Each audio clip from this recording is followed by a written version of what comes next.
Brought to you by TechnoSpark 20 series smartphones. महायुतीतून राष्ट्रीय समाज पक्ष बाहेर गेलेला नव्हता. महायुतीत माझे आमदार रत्नाकर गुट्टे ज्या विधानसभेचं विधान परिषद इलेक्शन झाली, जी राज्यसभेची इलेक्शन झाली, ती भारतीय जनता पार्टीला विचारायचं की मतदान पूर्ण दिलंय का ते. म्हणजे युतीत आम्ही होतो, परंतु भारतीय जनता पार्टी जर म्हणत असेल बाबा ही मोठे प्लेयर आले छोट्या प्लेयरला हे करायचं नसेल, पण आम्हाला ताकद दाखवावं लागेल.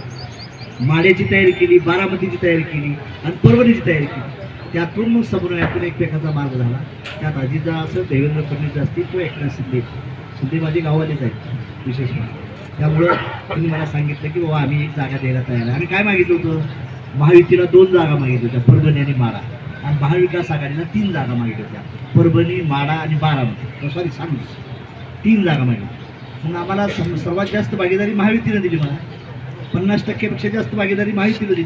आणि शिवसेना उद्धव साहेबांची आणि काँग्रेसवाल्यांनी आम्हाला विचारलं की नाही, आजपर्यंत विचारलं. पवार साहेबांचं मी आभार मानले. पवार साहेबांनी मला विचारलं की सांगितलं आम्ही जागा सोडतो, त्यांनी जागा सोडल्या नको. अजून त्यांच्या चर्चा चालू आहे. अर्ज भरूच तर अर्ज काढूच तर या पक्षाच्या चर्चा चालत राहतात. परंतु हेने आम्हाला सांगितलं ॲक्शन घेतला, माझ्या पोटीची जागा राष्ट्रवादी जागा